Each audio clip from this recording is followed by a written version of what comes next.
toma su sulfonilurea y después de 3 o 5 horas, si no come el snack de media mañana, va a estar sudoroso, débil, ansioso. ¿Por qué? Porque su azúcar le ha bajado, ¿no es cierto? Entonces produce hipoglicemia.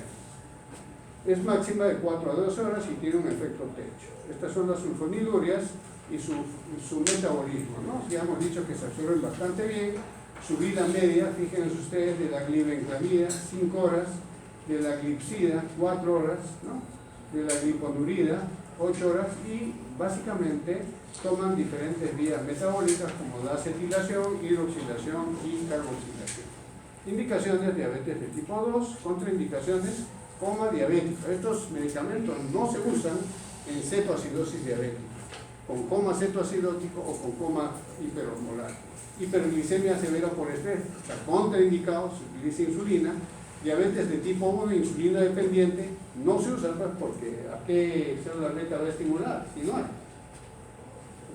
Diabetes de tipo 2, que estén en periodo de embarazo, parto y cirugía, ya lo hemos dicho en las láminas anteriores.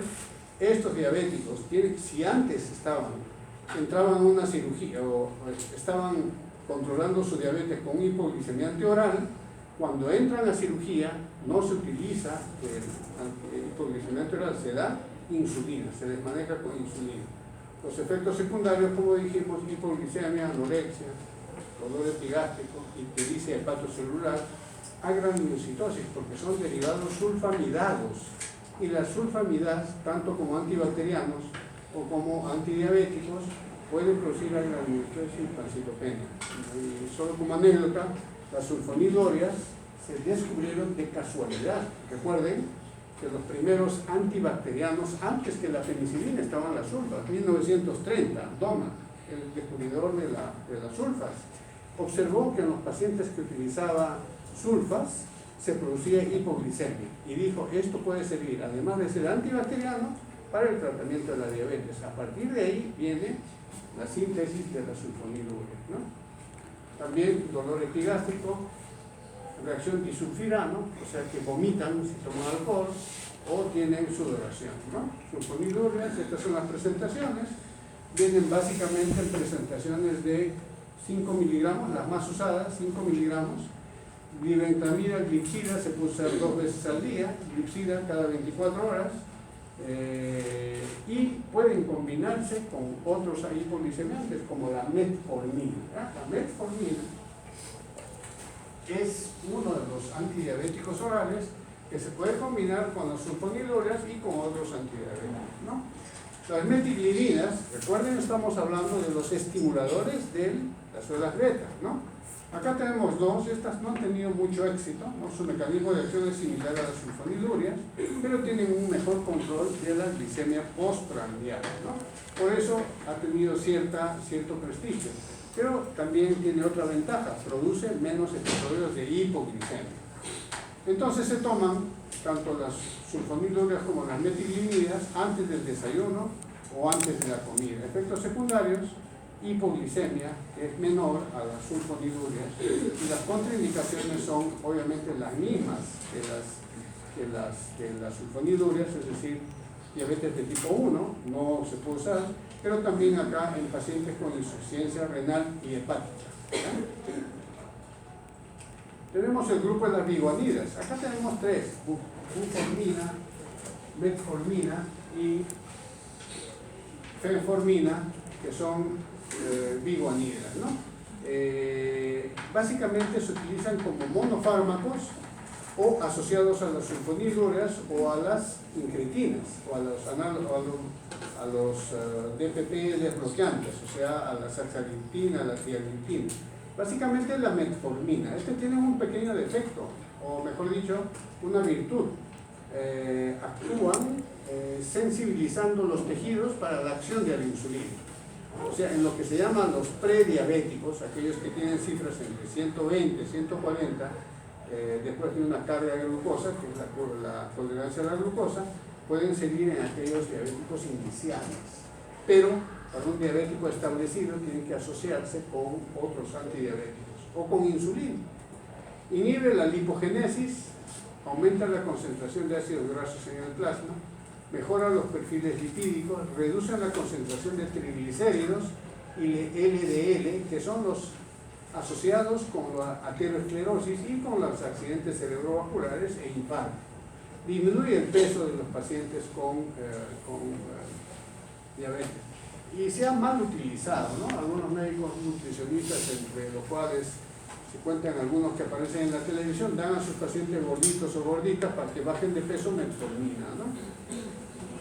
Se puede producir lactacidemia por aumento glicolítico anaerobio, y la hipoglicemia tienen una acción hipoglicemiante en pancreatoprivos, o sea, tiene una acción per se que es una acción poco significativa, pero que permite la entrada de la glucosa sin intermediación de la insulina, ¿no?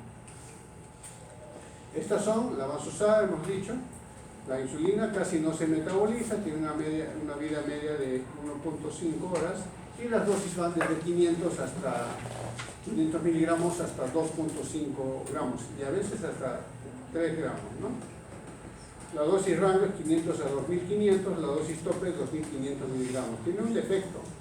Pacientes que van a ser sometidos a radiografía con contraste deben de dejar de tomar este medicamento porque pueden producir insuficiencia renal. Entonces, los pacientes que toman metformina tienen que tomar abundantes líquidos. Los efectos secundarios: anorexia, sabor metálico en la boca, disminución de la absorción intestinal de vitamina 12 y folato. Entonces, acá pueden aparecer las neuritis y las anemias del diabético. Entonces, tenemos que, si hay un paciente de larga data que está tomando metformina, tiene que tomar reposición de vitamina B12 y folato. ¿Por qué? Porque si no toma, aparte de la neuritis, ¿qué va a tener? Anemias megaloblásticas, ¿no es cierto? Acidosis láctica, hipoglicemia infrecuente. Iguanida, diabetes de tipo 2 siempre, resistencia a la insulina, indicado como monofármaco o asociado a antidiabético oral o a los estimulantes de la secreción de la insulina, como por ejemplo la sulfonilurea, ¿no? Iguanida, contraindicado, como dijimos, insuficiencia renal, hepatopatía avanzada, insuficiencia respiratoria o cardíaca avanzada y alcoholismo. Estas son las presentaciones. Básicamente, fenformina y buformina ya no se están usando porque provocan mucha lactacidemia. Se está usando básicamente metformina, ¿no? Bueno, tenemos otro grupo que son los inhibidores de la alfa-glucosilada. Entonces hemos visto hasta ahora los estimuladores, ¿no es cierto? Las metilininas, las sulfonilurias. Hemos visto los inhibidores los facilitadores de la captación de glucosa, que es las iguanidas.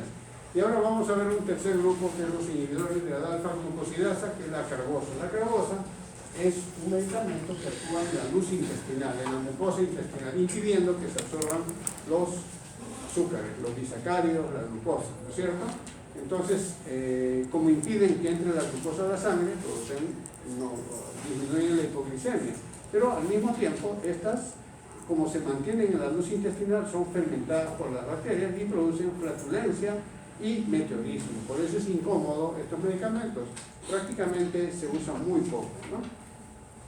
No se absorbe, no tiene acción sistémica, salvo un despreciable 2%, y se excreta sin cambios por el riñón, y lo poco absorbido se excreta por el riñón, ¿no? Efectos secundarios: mala absorción y lo que dijimos, 50 a 100 miligramos con cada comida, ¿no? El miglitol, en cambio, es uno similar a la carbosa, pero tiene una acción diferente.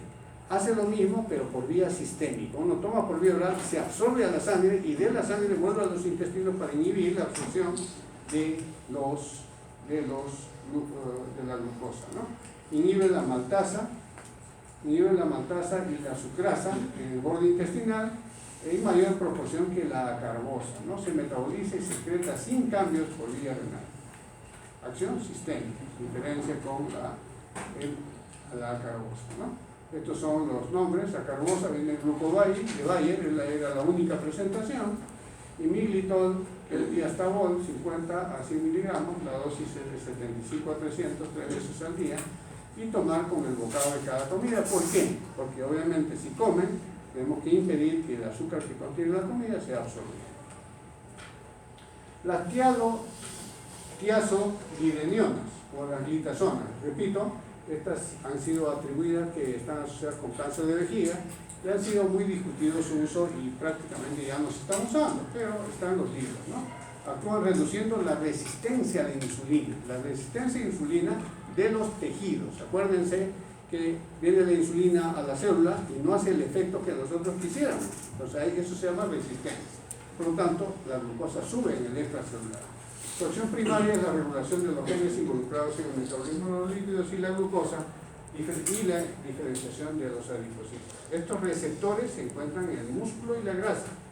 Recuerden, los receptores de insulina resistentes se encuentran en el músculo y grasa, que es donde actúan las glitazonas, ¿no? La pioglitazona ha sido la más famosa, buena absorción intestinal, vida media 2 a 3 horas. Los efectos biológicos tardan varias semanas en ser significativos. Hay que tomarlos de 6 a 12 semanas para comprobar el efecto. Recuerden que el paciente diabético es un paciente crónico que tiene años de tratamiento, ¿no es cierto?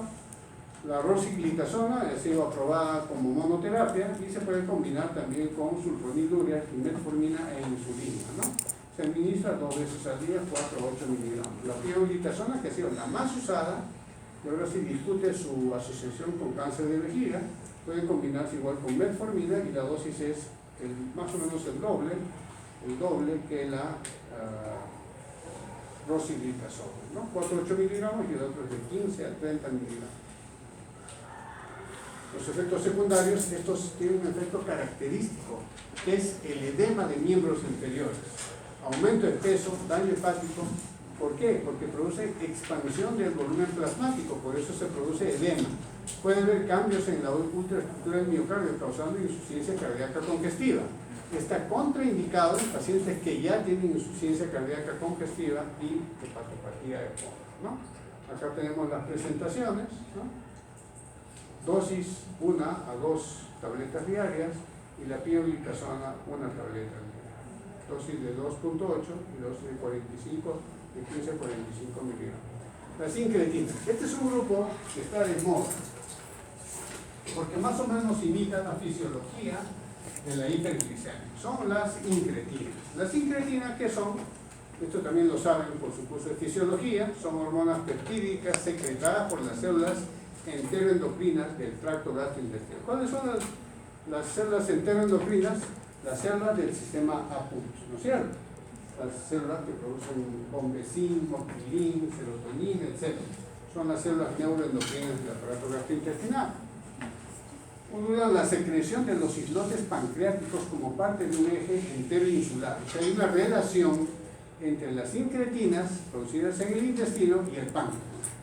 Otros efectos sobre la homeostasis del nutriente. Las dos principales incretinas con efectos sobre el metabolismo de la glucosa son el GPL1, que son las abreviaturas de glucagonolipéptido, y el GIP, que es la glucosa dependiente insulinotrópica, polipéptido dependiente de la insulinotrópica, del polipéptido insulinotrópico, ¿no? Estas son las incretinas, ¿no? Entonces hemos encontrado que estas dos son las principales y se han identificado estas, ¿no? Por ejemplo, la GPL1, que es una incretina mimética, es sintetizada y liberada desde las células L del ilio. Múltiples sitios de acción actúan en las células beta, alfa pancreáticas, en el tracto gastrointestinal, en varios sistemas. Las acciones son mediadas por receptores. En cambio, el polipéptido insulinotrópico grupo dependiente, la GIP, es sintetizada y liberada de las células K del IE1, este del ilio y este del IE1. Actúan principalmente en las células beta pancreáticas. O sea, ¿qué hacen en las células beta? Estimulan la producción de insulina y por lo tanto causan hipoglucemia. Las acciones son mediadas igualmente por receptores, ¿no?